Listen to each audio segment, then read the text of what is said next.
C'est vraiment la plante médicinale à connaître, surtout qu'elle est facile à reconnaître, facile à trouver. Aujourd'hui, je vous propose de s'intéresser au plantain, plus particulièrement au plantain lancéolé. Donc le plantain lancéolé a des feuilles tout en longueur, en forme de lance, d'où le nom lancéolé. Son surnom, c'est herbe aux 5 coutures, parce que si on le regarde de près, on peut voir comme 5 fils cousus dans la feuille. 1, 2, 3, 4 et 5. Et puis elles sont disposées en rosette, donc c'est-à-dire en rond. Et pour avoir les jeunes feuilles, on va prendre au centre de la rosette. Par exemple, ici, j'ai une belle jeune feuille. Donc l'intérêt du plantain, c'est qu'il va pousser quasiment tout au long de l'année. Là, nous sommes au mois d'octobre et on peut encore trouver de belles jeunes feuilles parce qu'il fait doux, il a plu et le plantain va pousser et nous fournir de belles feuilles.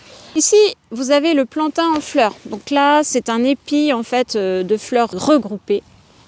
Des petites fleurs qui n'auront pas de pétales. On va avoir juste des étamines. Hop là, on a un petit insecte qui se promène avec des petits pistils que l'on voit juste au bord des écailles noires.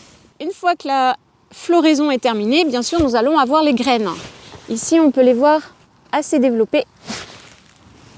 Donc ces petites graines, elles vont être riches en mucilage et elles vont avoir une action légèrement laxative. Donc on peut les consommer. Voilà, elles vont avoir aussi ce petit goût d'amertume et de champignon, typique du plantain. Donc le mucilage, en fait, on le sent dans la bouche, ça fait une petite mousse qui se développe au contact de la salive. Et c'est ça, c'est ce mucilage qui va avoir cette action laxative.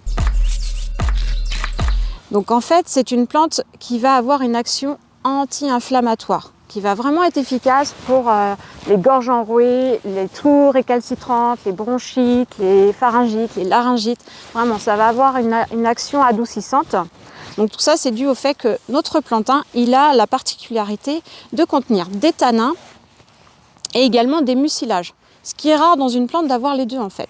Ici, on a vraiment les deux qui sont combinés et qui vont avoir cette action de resserrer les tissus et de soulager l'inflammation. Alors ça fonctionne pour la gorge, mais ça fonctionne également pour les piqûres d'ortie. D'ailleurs, le plantain est très connu pour ça. Donc en fait, ce qu'il faut faire, c'est vraiment casser la feuille. On peut même la mâchouiller si on est assuré de la propreté de la plante et appliquer le jus de la plante sur la piqûre d'ortie. Ça marche également pour les piqûres d'insectes, que ce soit les guêpes, les moustiques.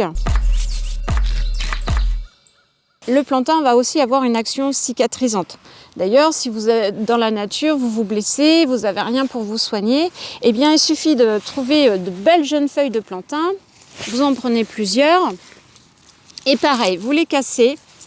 Alors toujours s'assurer quand même de la propreté de la plante, et vous appliquez sur la blessure, la coupure. Ça va arrêter le sang de couler, donc c'est hémostatique. Ça va désinfecter, donc c'est antiseptique. Et ça va aider à cicatriser puisque c'est vulnéraire. 3 en 1 dans cette petite plante qu'on trouve partout. Il va être aussi anti-allergisant.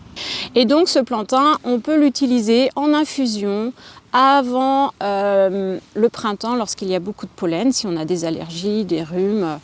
Et par contre, il faudra le prendre en précaution, c'est-à-dire 3 semaines avant les premiers pollens pour vraiment avoir son action. On peut faire un sirop de plantain. C'est très simple à réaliser. En fait, vous prenez jusqu'à 100 g de feuilles que vous allez bien sûr laver, hacher en petits morceaux. Vous allez recouvrir ces feuilles d'eau. Vous portez à ébullition 5 minutes. Vous couvrez et ensuite vous pouvez laisser macérer toute une nuit. On peut même réduire la préparation, donc il peut réduire jusqu'à de moitié, donc on peut récupérer 500 ml à peu près de décoction. Eh bien, on va rajouter le même poids de sucre.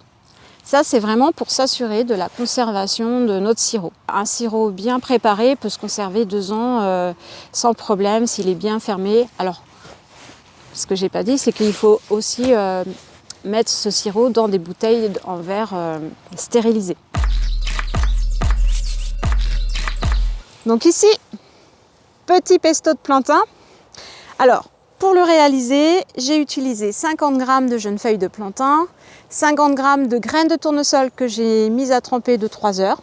J'ai aussi mis une gousse d'ail, de l'huile d'olive et une cuillère à soupe de vinaigre de cidre.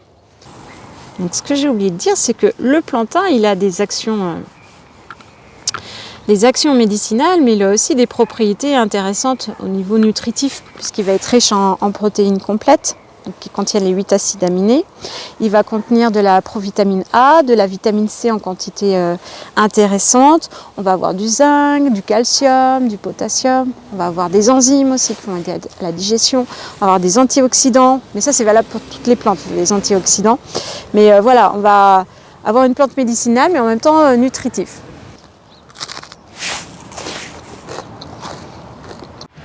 Retrouvez tout France Bleu sur francebleu.fr.